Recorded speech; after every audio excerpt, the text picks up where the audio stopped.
Canal 9 BioBio Televisión presenta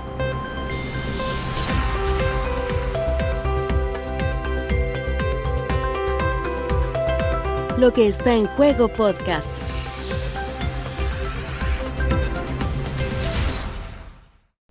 ¿Cómo está? Bienvenida, bienvenido a Lo que está en juego podcast de análisis político a través de Canal 9 BioBio Televisión. Saludamos de inmediato que me acompaña en esta ocasión a mi derecha Francisco Gatica, quien es jefe del Departamento de Economía y Finanzas o director de la Universidad del BioBio. ¿Cómo está? Muy bien, muchas gracias.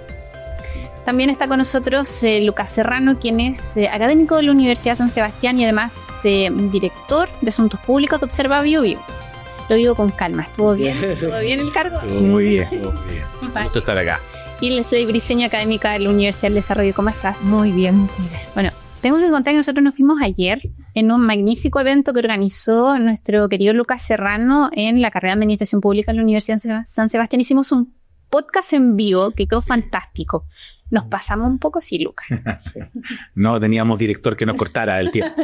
Sí, pero muy bonita iniciativa y así también vamos difundiendo la palabra, pues ampliando este proyecto que se llama Lo que está en juego. Pero vamos a ponernos serios, la verdad es que ha sido días bien complejos.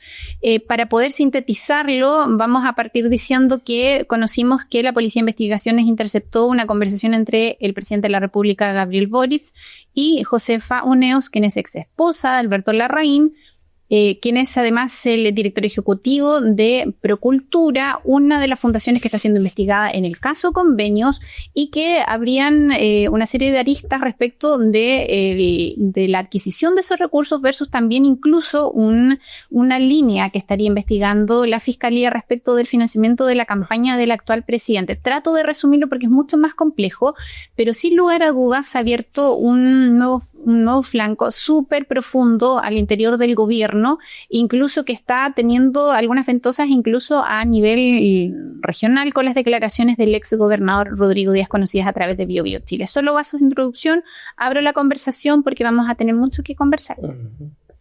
Es complejo. Sí, la verdad es un tema, como tú bien lo señalas, que tiene muchísimas aristas. Y uno de repente dice, bueno, ¿de dónde me entre comillas, cuelgo para poder hacer un análisis? Lo primero es que esto se ve complejo, mucho más complejo de lo que podríamos haber pensado que era un inicio. Estamos hablando de una fundación que a nivel no es solo en una región, no es solo un caso. Acá en la región del Biobío, si es que no me equivoco, son como 2.500 millones de pesos. Son 2.500 millones de pesos. Lo cual es una cifra. La verdad a mí no me caben los ceros en la cabeza para poder entenderla. Y no la han rendido todas. Creo que son más de 900 millones que quedan sin rendir. Sí. Es probablemente el caso vinculado a las fundaciones, esta arista que hemos ido discutiendo constantemente ya el último año y medio, un poco más, desde octubre del 2023, que más ruido ha generado. Es mucho más compleja que la Fundación en Ti, es mucho más complejo que Democracia Viva y otros casos que hemos conocido, la arista Manicure también. Y aquí lo preocupante, quiero señalar un par de cosas para seguir conversando después con los demás. El pinchazo telefónico. Ya el fiscal Cooper había estado insistiendo constantemente que había que pinchar, había que estar observando qué es lo que ocurría en las conversaciones telefónicas entre el presidente, del presidente en general. Este no es un pinchazo al presidente propiamente tal, sino que es a partir del teléfono de la ex esposa de Larraín, Josefina Uneus, donde se discuten temas probablemente bastante normales de una conversación entre dos personas con estas características, saludos, etcétera, y se empiezan a conocer ciertos elementos y ahí el presidente dice algo, mira, yo no recuerdo, pero quién sabe si tengo otras conversaciones con él que puedan ser comprometedoras sin saberlo. Y ahí también hay un tema de, uno podría decir, bueno, el presidente está pecando de ingenuo, de que hay personas que lo contactan para obtener un rédito político, un rédito económico. Después hemos conocido que además Larraín, entre comillas, estuvo candidateando para ser subsecretario en diferentes carteras que son bastante significativas. La Subdere, por ejemplo, que es la que entrega los recursos a las regiones. Entonces, uno ahí empieza, hay una situación compleja, pero pareciera ser, o me da la percepción, de que esto no está recién partiendo. ¿Por qué? Porque hay áreas involucradas, políticos involucrados. Ya sabemos, hemos escuchado lo que es la lista Biobío y probablemente en otras regiones van a empezar a salir cosas más complejas. Sí. Bueno, es que... Bueno, hay una palabra que mientras hablaba la Leslie me sonaba en la cabeza, que es amateur. Amateur. ¿Por qué? O sea, y también un dicho, el camino al cielo está lleno de buenas intenciones. Camino al infierno. Perdón, el camino al infierno. El del cielo también. Pero en este caso el infierno. Pero es, yo creo que al final todo cae por su propio peso. Y aquí no es una crítica a Gabriel Boric, sino finalmente a un sistema estructural que tenemos enquistado dentro de nuestro Estado, que persona que ve recursos públicos, persona que busca cómo aprovecharse esos recursos públicos. Y lamentablemente esto han pecado moros y cristianos hace mucho tiempo atrás, y hoy día lo que estamos viendo es no solamente estas desprolijidades y estos desfalcos, sino también mucho amateurismo en cómo llevarlo. También en ya lo exceso de lo que llega a hacer, y también personas que creen que esto nunca se iba a conocer. Entiendo el nerviosismo del presidente de la República, porque obviamente él hace lo que también ha dicho otros presidentes en su momento, hay que dejar que las instituciones funcionen. Sí, esas fueron sus declaraciones. El gobierno ha sido muy cauto, no así el Frente Amplio, en no alegar persecución política por parte de la Fiscalía. Obviamente también, como dijo la ley, de tantas aristas, porque cosa aparte de la Fiscalía, o sea, lo hemos hablado acá antes, no puede ser posible que todo se filtre por la Fiscalía. Sí. No. Que incluso tengamos a alguien al exdirector de la PDI en estos momentos investigado por filtración. Entonces, finalmente también se pierde el secreto, porque nadie está sobre la ley, ni el presidente de la República, ni ninguno de nosotros. Y si la Fiscalía considera que el presidente de la República es un sujeto de interés, no necesariamente en este caso directamente, sino porque es parte de una conversación de un sujeto de interés, en este caso, hay que investigarlo igual. Y hay que seguir adelante. Y eso no es en ningún caso una persecución política. Sin embargo, hoy día la Fiscalía tampoco da las garantías de que eso no impacte, porque es casi día a día, y eso está afectando también el desarrollo de las políticas, el desarrollo institucional, y también, ¿por qué no?, el desarrollo de nuestra campaña presidencial, que en estos momentos no la está pasando muy bien el Frente Amplio, porque no solamente hay posible financiamiento a la campaña del presidente Gabriel Boric, sino también a distintos alcaldes del Frente Amplio y distintas latitudes del país. Sí, yo me sumo un poco a lo que comentaba Lery y Lucas. Finalmente, acá lo que tenemos, además de estos amateurs, es que tenemos un funcionamiento del Estado que es reducido. Recuerda que el Estado chileno se jibariza en la década del 70, es pequeño y se le pide alcanzar ciertos objetivos. Por lo tanto, ¿qué es lo que sucede? Tú tienes zonas de no control. Bien, en algún minuto fueron la ONG, ahora son las fundaciones, y siempre vamos a tener consultores, etc. ¿Cuál es el tema? El tema es que tú, para operar con un Estado pequeño, frente a las demandas, muchas veces se recurren a terceros, ¿ven? Claro. Que en este caso son las fundaciones, para flexibilizar y saltarse la normativa. ¿Bien?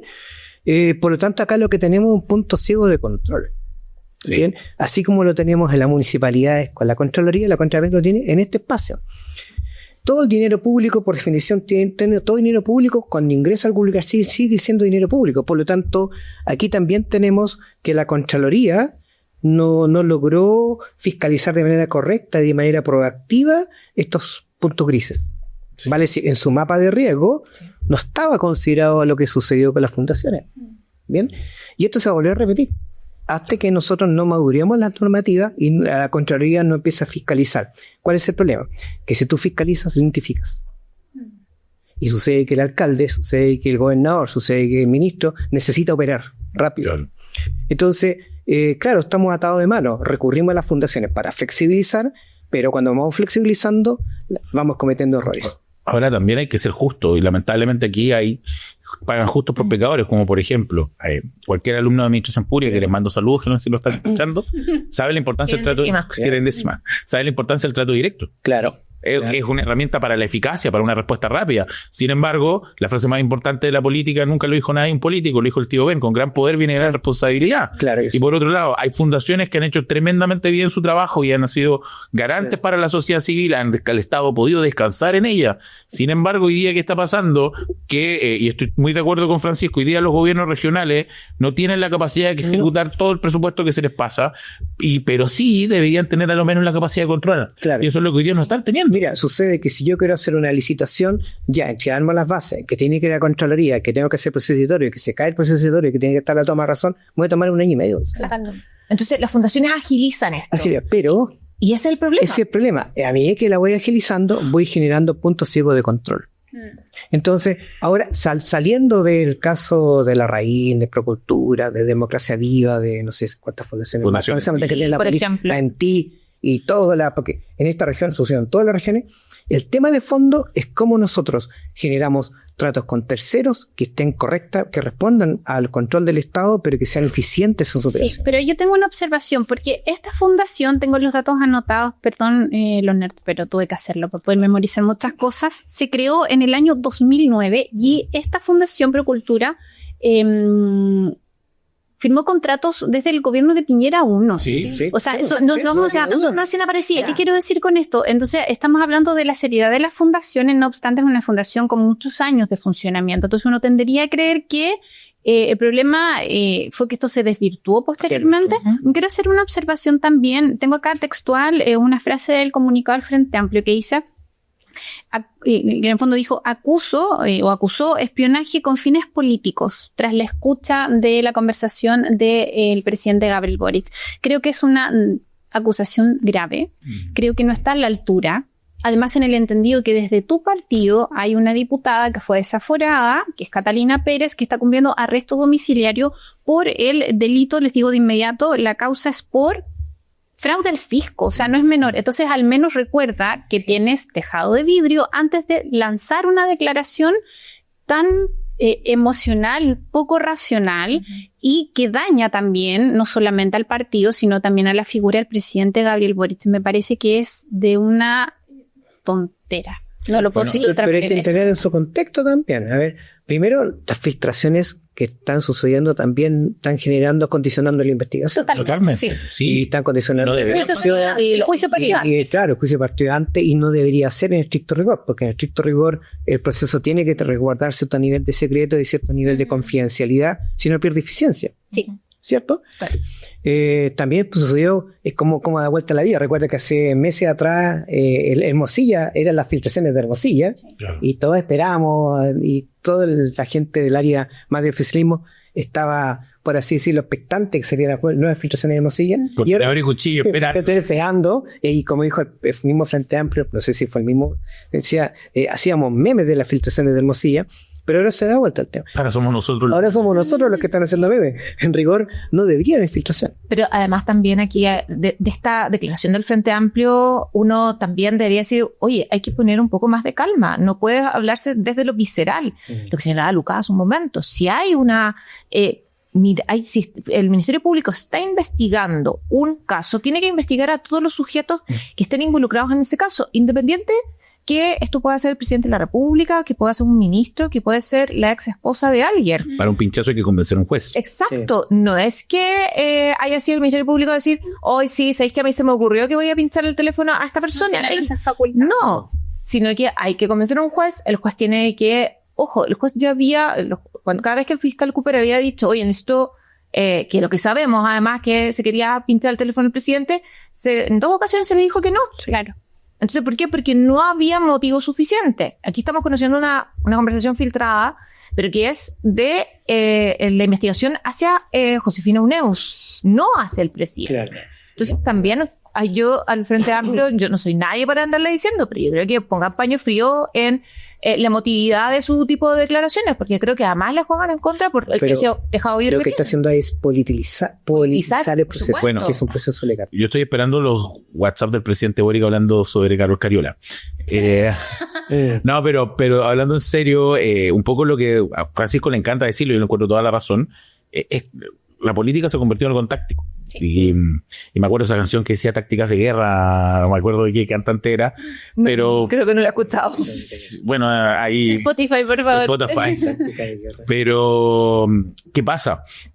Que finalmente el Frente Amplio, en una situación de presión donde hoy día ya no es la oposición, sino es el partido más importante quizás, porque es el partido teóricamente del presidente, el más cercano al presidente, qué sé yo, está en una postura donde finalmente tiene que hacer esta defensa corporativa un poco, porque y se encuentra pecando de lo mismo que ellos habían criticado antiguamente. Sin embargo, están en una posición súper compleja, porque una cosa, como dices tú, hay tejado de vidrio. Otra cosa, finalmente el gobierno le trata de dar paño frío, pero no vemos la capacidad del presidente de decirle al Frente Amplio, porque hasta Gonzalo Vinter trata de, que es el candidato y que supuestamente dice ser en este momento el líder del Frente Amplio, decirle a su partido, ¿saben qué? Aquí nos callamos y dejamos que las instituciones funcionen, porque yo estoy de acuerdo, lamentablemente por las filtraciones, nosotros nos estamos enterando cosas que no nos deberíamos enterar hoy día, deberíamos enterarnos cuando el proceso esté cerrado, tener ya con los datos concretos, decir, miren, esto es lo que investigamos, esto es lo que tenemos, pero en este momento la misma filtración, como dice Francisco, altera el proceso investigativo, porque los mismos sujetos de interés, a propósito de la conversación del presidente, ya están medios con la paranoia, o los otros alegan persecución política, y finalmente eso también hace que te veas pequeño como partido, porque obviamente un partido al que nada teme, nada... Sí, mira, yo creo que el Ministerio Público como organismo autónomo tiene que investigar, pero yo tiendo a pensar y a reflexionar respecto del porqué de la suspicacia, porque, ojo, que el fiscal Cooper no es cualquier fiscal, No. es el fiscal del caso de Sierra Bella. Es cierto que era esta compra de la clínica por parte de la exalcaldesa de Santiago, Iracy Hasler, y que terminó con un procedimiento muy cuestionado por parte de la Policía de Investigaciones, donde le fueron a retirar el teléfono a Karel Cariola cuando estaba literal En trabajo parque. Entonces, yo siento que, claro, tampoco es que las circunstancias que uno puede decir, coincidencia o no, están dadas para tampoco decir así como no, el Ministerio Público. Siento que ahí trato de entender un poco también la mirada como de politizar esto, porque de verdad han pasado cosas. No obstante, reflexionaba sobre declaraciones que al inicio de este gobierno planteó Giorgio Jackson, que ellos decían, desde la superioridad moral, ellos decían, cierto, que tenían no me acuerdo el concepto exacto que utilizaban, pero básicamente... Tenían otra escala de valores superior. Escala de valores. Me encanta esa frase. Escala de valores superior respecto de lo que venían haciendo, me imagino yo, sus antecesores, que era básicamente la nueva mayoría de la exconcertación. Y Chile vamos. Y recordé que Giorgio Jackson tiene también antecedentes respecto de donaciones. ¿Se acuerdan que él no recibía todo su sueldo? Sí. Que la traspasaba aparentemente como una donación, su partido, pero después se dio cuenta Revolución Democrática, que en paz era descanse. un partido. Y también hay un nombre que es Íñigo Errejón, que me ha resonado también, que fue en su momento referente del Frente Amplio, que era de Podemos, ¿cierto?, en España, y sabemos cómo terminó eso también. Sí. Yo fíjate, te refilón, pero Sí. claro, el coste que significa esta sentencia de lenguaje, ¿vale? Claro, la superioridad moral, el gobierno de los mejores. En un mes hemos hecho lo que se han hecho durante 30 años. 20, ¿te acuerdas que lo dijo Pinto? Un minuto. El mejor censo de la historia. Son el mejor censo de la historia. Son trampas de lenguaje, Por trampas supuesto. lingüísticas, porque parten de la simplificación de un problema pensado siempre en instalar una frase en la cabeza del otro y que finalmente te pasan la cuenta. Totalmente. Claro. Nuestra clase política tiene mucho de eso, ¿eh? Tiene mucho de eso. Gracias, Oye, yo le digo, bueno, los mejores han pasado ¿cuántos años ya? ¿7? A ver, No, el corríjame. primero Ya. Piñera 1 es en el gobierno. Los mejores, bueno, los mejores. Y dije, sí, eso lo dijo Piñera. Sí. Claro. Pero además también voy a volver a algo que mencionaba Lucas al principio, el tema del amateurismo. Sí. O sea, desde que se conoce la última filtración, en este caso específico de la conversación entre UNEUS y el presidente, ¿los voceros dónde están? O sea, ya a esta altura del partido tú deberías de estar, perdonando la expresión, con el cuero tanto sumamente claro, ya, ok, se nos viene un problema y resulta que tenemos que tener los frentes todos listos para salir a dar las declaraciones asociadas con lo mismo que hemos escuchado varias veces ya.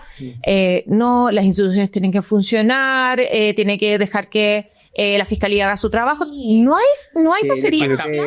Falta el llamado a Jorge Correa. Es que no está operando por el comité de crisis. No hay comité de crisis. No es comité de No hay comité de crisis. Y eso se nota. La vocera dijo que básicamente era una conversación con la psiquiatra como que lanzaron como la carta Aparte- de los médicos. Y aparte los médicos solamente en la sesión, no en una conversación de WhatsApp, obviamente aquí yo te estoy pagando. Oye, llamado Y claro, entonces Claro. hay que aquí también hay hartas cosas, como decía la ley, es súper complejo el tema, porque aquí la verdad es que nos demuestra que las instituciones no son un concepto espurio, son las personas que son parte de las instituciones. Por eso lo planteaba Priscila. ¿Hay alguna duda legítima quizás de que no voy a poner en el caso el fiscal Cooper, pero que los fiscales muchas veces aprovechan estos casos para posicionarse y también hacer carrera dentro del Ministerio Público, por supuesto. Los partidos políticos, cuando la fiscalía los ataca a ellos, que lloran, pero cuando atacan a los del frente festinan. El gobierno obviamente tiene que esbozar la separación de poderes y el respeto a otra institucionalidad y a un órgano que no le compete ningún tipo de control ni presión, como el poder judicial, un órgano concentrado como el Ministerio Público. Sin embargo, la vocera igual tiene declaraciones desafortunadas, donde también hoy día nos pesa un poquito el no tener ese formato antiguo, donde obviamente estaba todo mal, pero de la cara para afuera estaba todo bien. Claro, es que falta... Ensuciarse la casa. Nuevamente, Claro. quizá el trabajo que hace la Secretaría General de Gobierno, los comités de crisis, tiene un efecto. Sí. Estamos hablando igual de una vocera que no es tan No es la pero tercera. una vocera oficial. Recuerde que es Camila Vallejo, hoy día tenía Pero una está- licencia, que era una ministra de Ciencia y Tecnología. Claro, pero también convengamos que hay un desgaste de un gobierno que no estaba acostumbrado a lidiar con esta refiero, un grupo político que no estaba acostumbrado. Es cierto que las asambleas en las universidades son terribles, los votos a mano alzada son un mecanismo de presión, lo que ustedes quieran, pero este nivel de presión no era algo que este tipo de liderazgo había tenido que vivir, y es cierto que lo tienen que vivir para ganar las medallas. Quizá la mirada Secretaría General de Gobierno es clave, porque él era arma del comité de crisis. Sí. Y arma el comité de crisis, ¿Y dónde está? no está, yo creo que no hay comité de crisis. No, está claro, pero uno se pregunta, ¿dónde está el ministro secretario general de gobierno? Porque ahí está el crisis. Ahí está la crisis. Ahí está el crisis. ¿No aparece? No parece. No, No, quiero hacer la bajada regional para ir cerrando este tema. Rodrigo Díaz declaró en 2024, tengo la fecha exacta acá, si me lo permiten, perdón, que es que anoté todo, entonces en algún lado está, pero él hizo una declaración donde dijo que al conocer al señor Larraín, él insistía que tenía un verdadero portaaviones, que no sé a qué se referiría, pero que lo que más hacía era insistir en el dinero, ¿ya?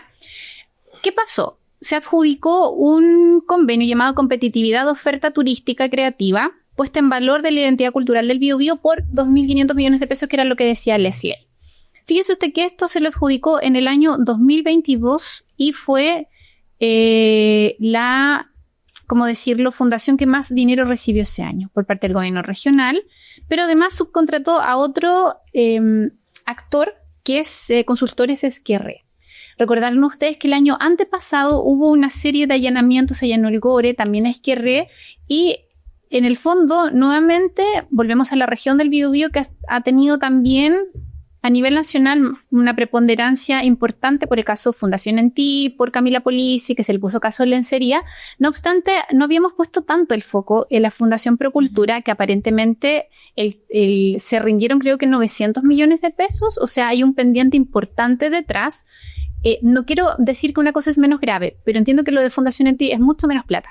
Sí, por eso. ¿Cuántos son? 50 millones Representativo. versus 2.500 millones de Pero pesos. es que ahí eso tiene que ver con la construcción de agenda. Sí, pues. Porque obviamente, primero Democracia Viva tenía los elementos sabrosos de que tocaba con el Frente Amplio, Giorgio Jackson, y era como la primera yayita que tenía fuerte este gobierno. Segundo, que después de todo lo que se abrió, habiendo casos como el de Daniel Ancalao en el sur, el caso Lencería, con ese nombre misógeno, es precisamente la razón por la que se posicionó, por los elementos, por quién era Camila Polisi. Los medios de Santiago vinieron a Concepción. Sí, yo me acuerdo un periodista de un canal que no voy a decir, pero empieza con M, afuera del gobierno regional, como con Dora, entrevistando a cualquier persona que saliera con la chaqueta, algo muy triste por lo demás. Sí. Sí. Y también una pésima actuación de Rodrigo Díaz también, cuando en una entrevista, sí. Pero esto no se había puesto en tela de juicio porque no había ningún elemento seductor, no había habido ningún elemento que atraía hasta ahora.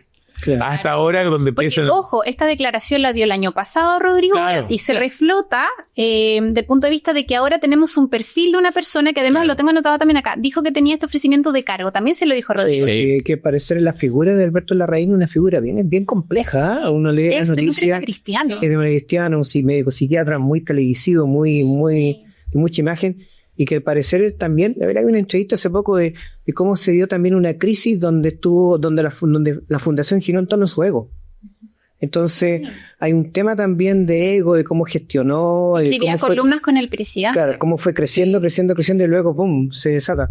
Pero volviendo al tema de no puedo yo dejar de decir, Sí. recuerde que los gobiernos regionales son institucionalidad nueva. Esto sucedió en todos los gobiernos, salvo 2 o 3 casos.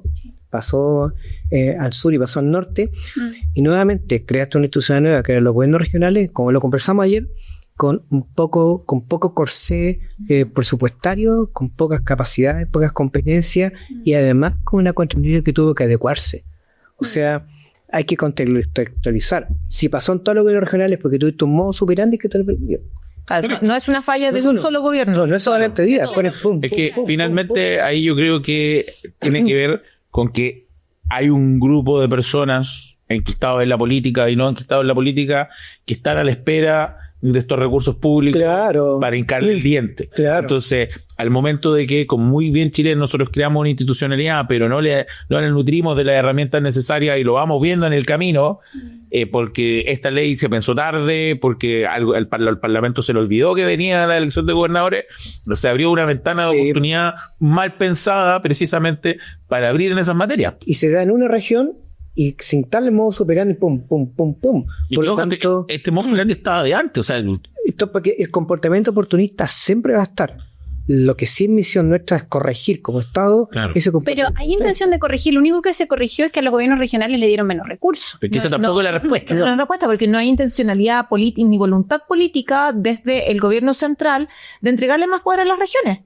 Claro. No hay delegación presidencial. Yo no creo se que elimina, en la discusión presupuestaria del 2023. ¿Cuándo fue que estalló esto el 2020? 23. La discusión del 2024, la discusión del presupuesto, uno de los elementos es, bueno, ¿cuánto nos van a cortar producto de la DIPRES? ¿Cuánto va a cortar producto? Pero que ahí el descentralizador que hay en mí se le parte un poco el corazón. Claro. Porque finalmente esa no es la forma de solucionar el problema.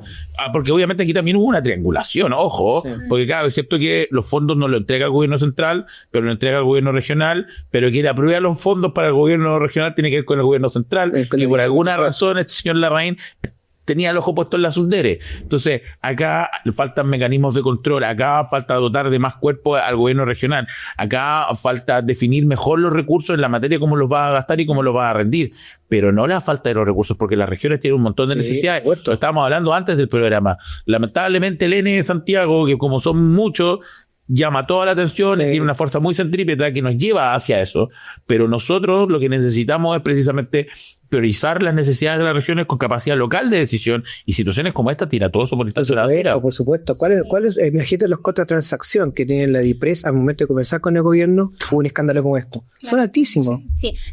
Leslie, si quieres apuntar algo más o si no pasamos al otro. No, al otro tema, porque estamos... hablar. Bueno, Pacific Blue anunció la semana pasada el cierre de su planta en Talcahuano con 800 puestos de trabajo que iban a perderse producto de la ley de fraccionamiento que se discute en la comisión mixta en el Congreso, producto de que se le dio menos cuota de la que ellos presupuestaban como industria versus la pesca artesanal. Contexto, estamos hace mucho tiempo abordando todo el proceso de nueva ley de pesca por la cuestionada ley de pesca llamada Ley Longueira, que se votó hace 13 años atrás y que traía una serie de consecuencias, caso Corpesca, sin ir más lejos, ¿cierto? Solo para nombrar alguna de las aristas. Y aquí lo importante, y pongo el foco, es más allá de lo que ocurrió, es gravísimo que se hayan entregado datos falsos en la comisión, es gravísimo. No obstante, creo que aquí lo relevante son puestos de trabajo en una comuna que ya sufrió el cierre de Huachipato. Sí. No, y ahí tenemos un problema complejo. De nuevo el amoteurismo. Sí. O sea, no puedes... O sea, si miramos lo que ocurrió la semana pasada, no puedes llegar a una comisión donde se está definiendo algo tan importante como es el motor productivo de la región del Biobío. Para nosotros es fundamental, con datos que no estén actualizados. O sea, el subsecretario de Pesca se tiene que conocer los datos al dedillo, o sea, de memoria.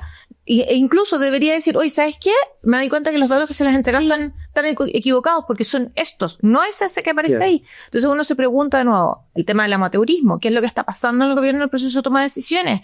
Incluso hay algunos que señalan la mala fe por parte del gobierno de haber entregado los datos equivocados. Y las consecuencias que esto trae, el anuncio de Pacific Blue, significó la salida de diversos actores de la mesa de fortalecimiento, del plan de Se fortalecimiento. quebró ese plan de fortalecimiento. Hoy día la mesa está quebrada. Está quebrada. Está quebrada la mesa. Salió el gobierno regional. A mí una lástima porque ya iba en su sexta sesión, Sí. donde el ministro Grau tenía un protagonismo y había un plan estructurado con inversiones. Y claro, hoy día la desconfianza de los gremios, lo cual se justifica, quebró la mesa. Y paralelo a eso, el gobernador Yacamán crea una mesa paralela Sí. con los gremios. Porque Yacaman se retiró. Se retiró, se retira. Congeló su participación. Claro, se retiró. Yacamán, cuando viene el cambio de gobernador Díaz, el gobernador Yacamán, Sí. el gobernador Yacamán recoge el plan y asiste a todas las sesiones, me consta eso. Sin embargo, ahora se quiebra la mesa por yo creo que el tema pesquero siempre estuvo en la mesa. Sí. Siempre Obvio. estuvo en la mesa. Me toca participar en esa mesa, curiosamente.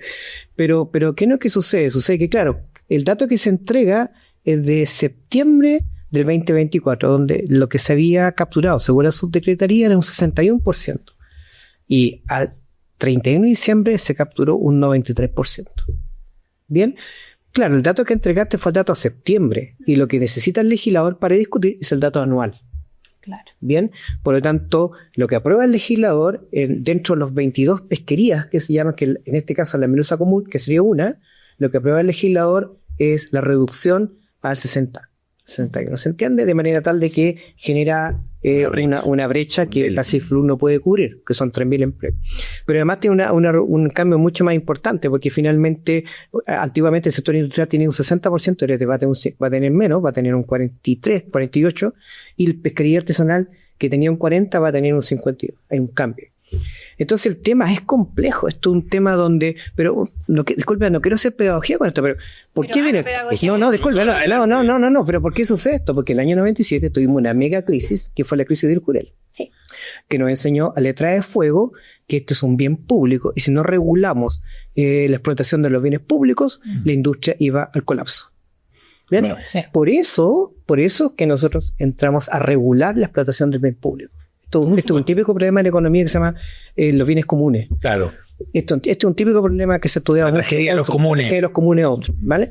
Entonces, ¿qué es lo que sucede? Sucede que en este caso la discusión es muy técnica, porque está asociado a las capacidades de explotación del recurso. Por lo tanto, entregar un dato equivocado a la mesa induce al legislador a tomar las decisiones. Perdón, quiero hacer un paréntesis en lo que dice Francisco. Ayer volvió a votar la comisión mixta, no se pudo repetir la votación, porque necesitaba la unanimidad de los integrantes, no se dio. No obstante, se abre una pequeña ventana para la merluza, que es uno de los elementos que estaba en el fondo pidiendo Pacific Blue, y lo pongo también sobre la mesa porque siento que no todo está perdido. Sí, no todo está perdido. Hay que ofrecer el corazón. Como decía Lucero en su canción de 1997, tácticas de guerra, la busqué. Pero finalmente es eso. O sea, primero, Francisco tiene toda la razón. Esto es un tema súper complejo. Es un tema técnico y es un tema muy común y quizás es lo más común dentro de la administración del Estado, que es cómo regulamos los bienes públicos. Cómo explotamos lo que es de todo de una manera que genere progreso, de empleo, pero no nos quedemos sin ese bien y también todos puedan entrar, no solamente. Claro, exactamente. Y por eso yo creo que la irresponsabilidad del gobierno es mucha, porque no es un tema que puede ser así. No podemos decir, bueno, tiré mal la fecha, pero votémoslo rápido. Y también, obviamente, hay presión de la empresa, porque podría haber esperado que saliera la ley o porque la cocina no está cerrada. Estamos en plena cocina, pero es como mientras yo estoy cocinando, voy a decir, ¿sabes qué? No voy a comer de eso. No me gusta, está quedando feo. Entonces, también eso es una presión.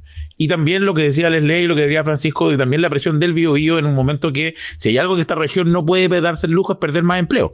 Entonces, todos están tratando de presionar algo que debiese ser más o menos una ejecución mucho más pausada. Obviamente entiendo que la ventana de oportunidad para el gobierno para regular algo así, que era una materia de interés, se le está acabando y tiene que ponerle la presión. Sin embargo, finalmente acá los que terminan pagando el pato son las personas por decisiones rápidas y no solamente el gobierno, que ya para qué vamos a repetir el amateurismo, le vamos a seguir pegando en el piso, sino también de la oposición, de los parlamentarios, de las empresas. Y quienes pagan el pato son trabajadores, en su mayoría trabajadoras, que son las que trabajan en la empresa Pacific Blue. Sí, son dueñas de casa, o sea, son mujeres. Mujeres que llevan la economía de su hogar. Yo quiero hacer un paréntesis con el plan de fortalecimiento, porque también he escuchado críticas al plan de fortalecimiento, como para poner la otra cara. de distintos sectores. Por ejemplo, estuve conversando con el presidente de Ferepa Bio Bio, con Cristian Arancibe, que decía que ellos quisieron colaborar con el plan de fortalecimiento, no obstante no todas las voces fueron escuchadas, y por otro lado las críticas a los avances. Yo sé que es complejo, y Francisco dice que lo integrado, yo les podría decir por qué no estoy pagando los costos, lo que acabo de decir.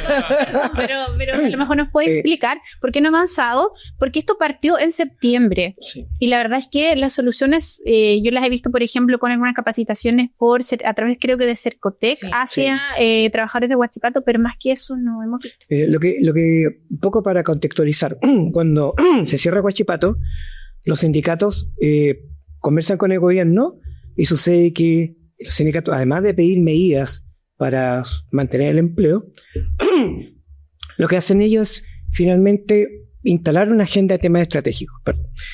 Se instala el foro estratégico y con esto se instala como un foro general que aglutina a todos los gremios regionales.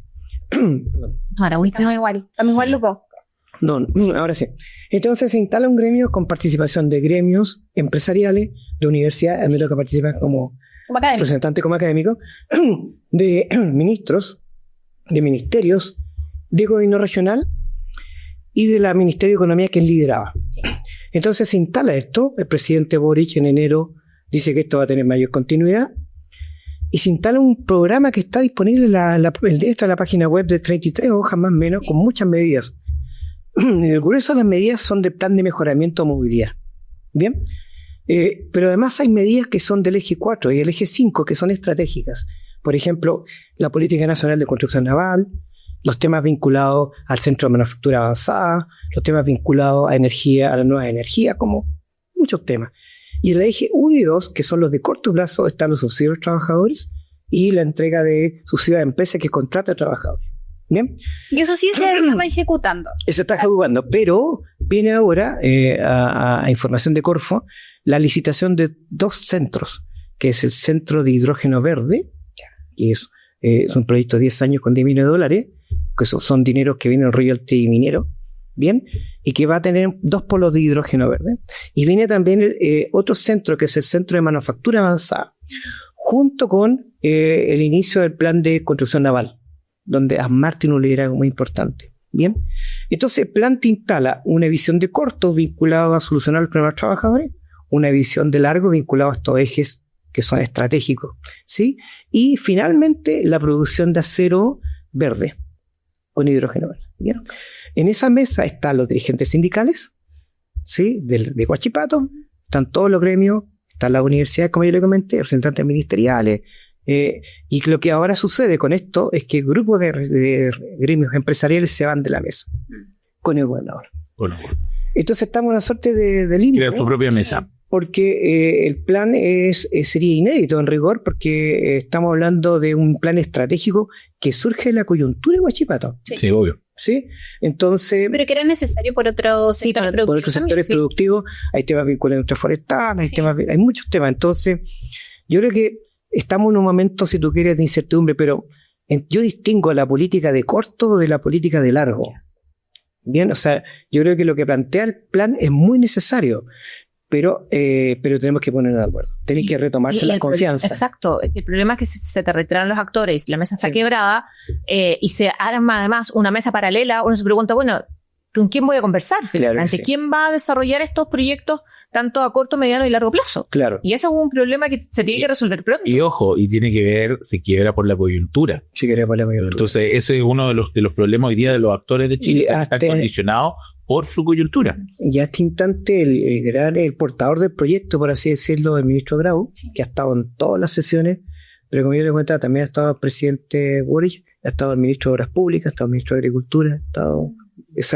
ha sido una mesa que ha funcionado, que ya iría ahora en su 7ª sesión. Estamos con toda esta incertidumbre y finalmente de ese foro estratégico viene una Secretaría Ejecutiva y ahí vienen todos los planes. Claro. Bueno, se Claro. te hizo una... No, sí, me queda súper claro. ¿Ya? La secretaria ejecutiva que es Carolina Pará. Carolina Pará. Claro. No, yo quiero ir cerrando y señalar que no hay que perder el foco, que esta ley lo que pretende es dar justicia a la pesca artesanal.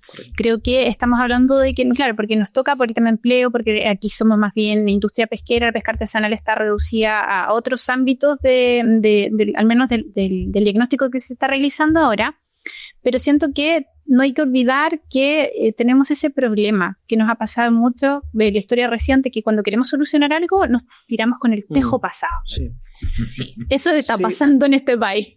Y esta Nada chileno que hacer eso. Yo Claro. creo que La manifestación clara. los problemas, ¿sabes qué? El problema es que lo urgente le gana a lo importante. Exacto. El foro estratégico es importante para la región. Estoy convencido de ello. Llamémosle foro, llamémosle versión 2.0, 3.0, lo que sea.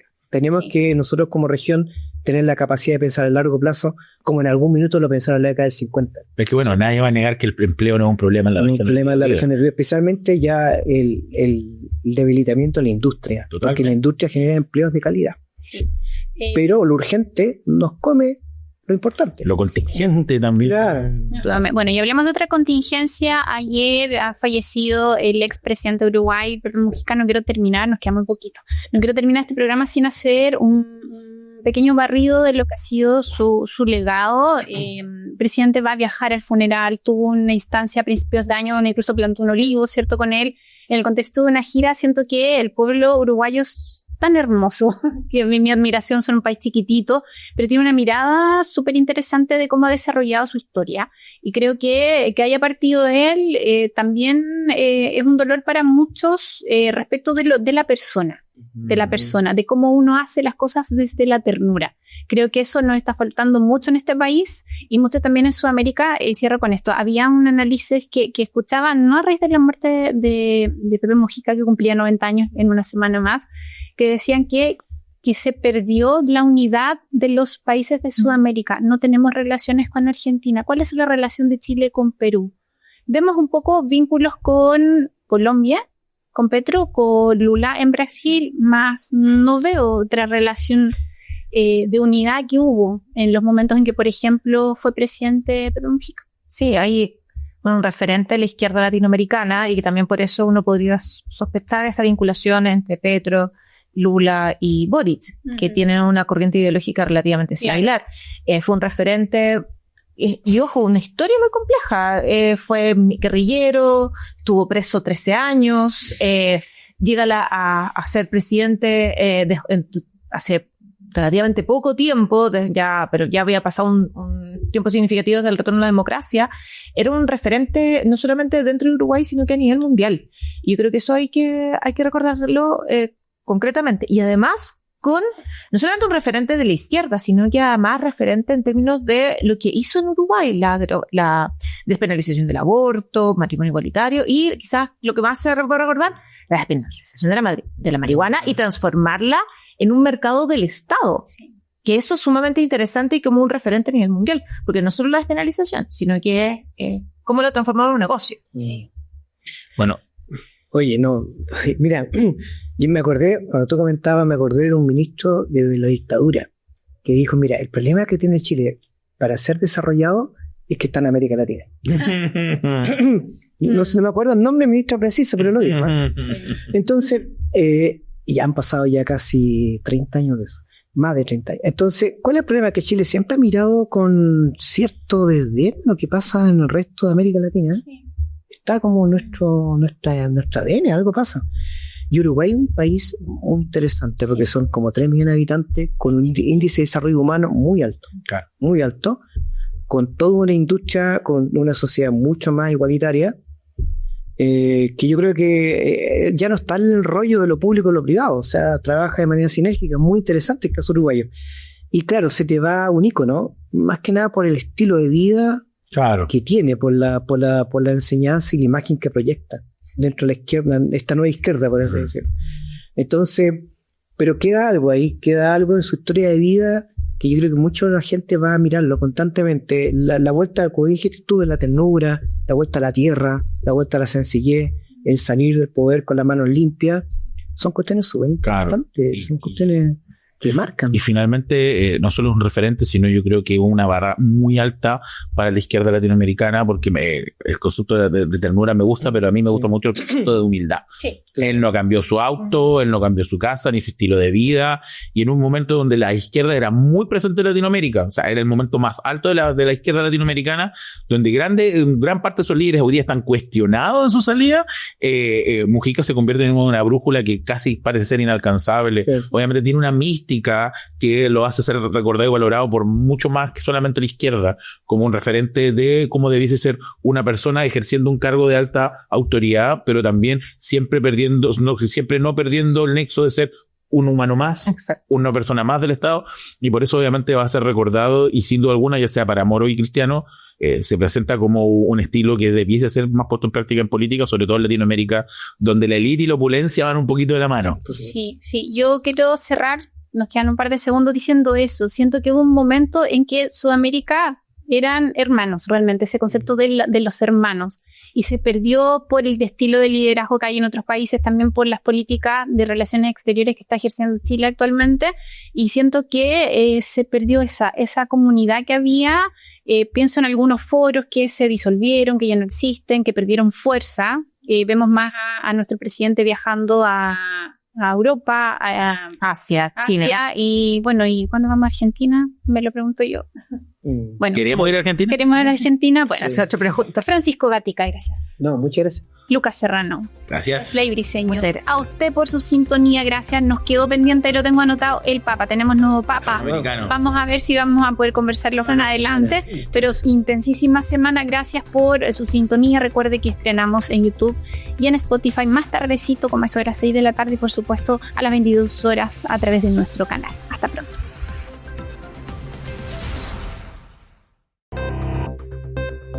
Canal 9 Bio Bio Televisión presentó